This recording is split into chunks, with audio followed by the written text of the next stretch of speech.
गांव नवगढ़ के आखिरी छोर पर जहां नदी बहती थी, वहीं घने जंगल के पास एक पुराना श्मशान घाट था। दिन में वहां सन्नाटा और रात को हवा के साथ रोने चीखने जैसी आवाजें आती। गांव वाले कहते थे, जो भी अमावस्या की रात उस घाट के पास गया वो कभी लौट कर नहीं आया। पर एक था गोलू, हंसमुख, निडर और जिद्दी। वह हंसकर कहता,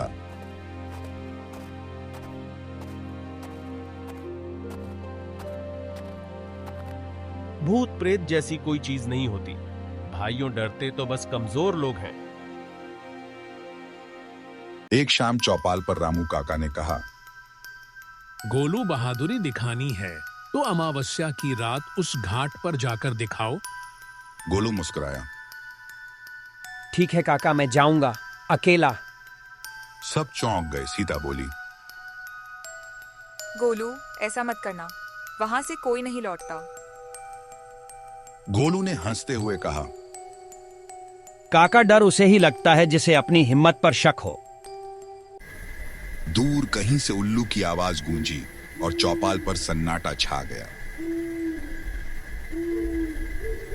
रात का सन्नाटा इतना गहरा था कि गोलू के कदमों की आहट भी जंगल में गूंज उठती थी।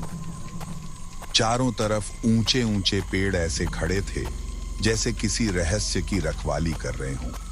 हवा में नमी थी, मगर ठंड इतनी तेज कि सांसें भी धुंध बनकर बाहर निकल रही थीं।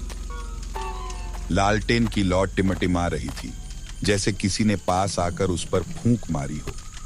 पत्तों की खड़खड़ाहट कभी एक ओर से कभी दूसरी ओर से आती, जैसे कोई उसके साथ साथ चल रहा हो, पर दिखता कोई नहीं। गोलू ने कांपती आवाज में खुद से कहा, डर नहीं, कुछ नहीं होता, ये बस हवा है।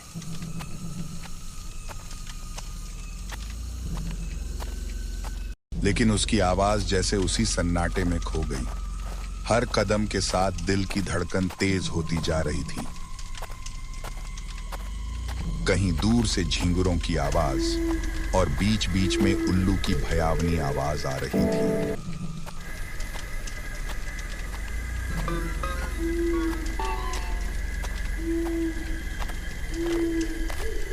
गोलू ने पीछे मुड़कर देखा, कुछ नहीं था, पर फिर भी ऐसा लगा जैसे किसी की निगाहें उसकी पीठ पर जमी हों। जैसे ही गोलू ने श्मशान की मिट्टी पर कदम रखा, ठंडी हवा ने उसका चेहरा डर से भर दिया। जमीन पर पुरानी राख जमी थी और कहीं कहीं अधजली लकड़ियों के बीच से धुआं अब भी उठ रहा था। चारों तरफ जली हुई लकड़ी और मिट्टी की गंध फैली थी।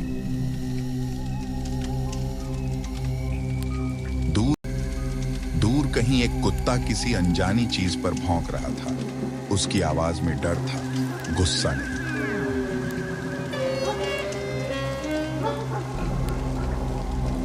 गोलू एक बरगद के पेड़ के नीचे जाकर बैठ गया।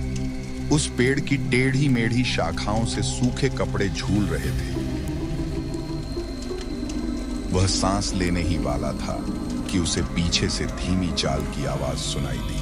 कदमों की धीरे धीरे रुक रुक कर चलने की आवाज। वह पलटा, कुछ नहीं था, पर तभी लालटेन की लौ एकदम से बुझ गई और उस सन्नाटे में बस एक ठंडी फुसफुसाहट गूंजी।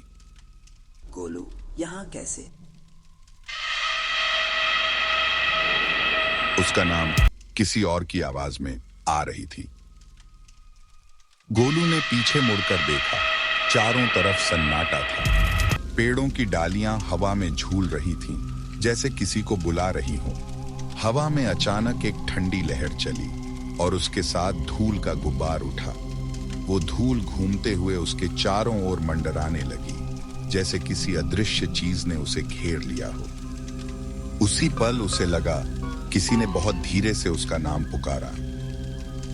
गोलू, गोलू। गोलू का दिल जोर जोर से धड़कने लगा। उसने हकलाते हुए कहा, कौन है वहां? सामने आओ। कोई जवाब नहीं मिला, बस वही आवाज, पहले धीमी फिर थोड़ी भारी होकर हवा में गूंजने लगी। इस बार वो इतनी पास से आई कि उसे लगा किसी ने उसके कान के पास फुसफुसाया है। उसने रोशनी में देखा, मगर सामने बस धूल, राख और झिलमिलाती लौ थी। Oh no. अचानक लालटेन की लौ में देखा और राख का ढेर जैसे खुद ब खुद हिलने लगा। गोलू की आंखें फैल गईं। राख के बीच से एक आकृति धीरे धीरे उठी, झुकी हुई, कांपती हुई, एक बूढ़ा आदमी।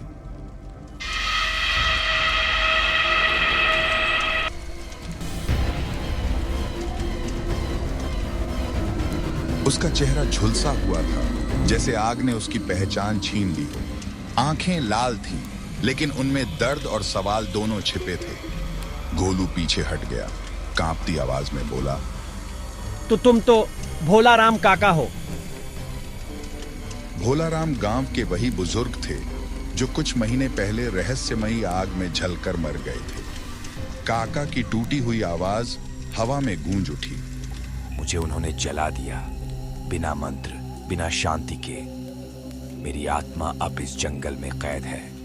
गोलू का गला सूख गया। उसे लगा जैसे आसमान से कोई ठंडी छाया उसके ऊपर झुक आई हो। गांव वालों ने मुझे चोर समझा, पीटा और बिना दोष के जला दिया। मेरी चीख किसी ने नहीं सुनी। आज अमावस्या है और मैं अब भी इस राख में बंधा हूं। जब तक कोई मुझे मुक्त नहीं करता, तब तक मैं यही रहूंगा। गोलू ने कांपते हुए कहा। अगली सुबह गांव वाले श्मशान की ओर गए।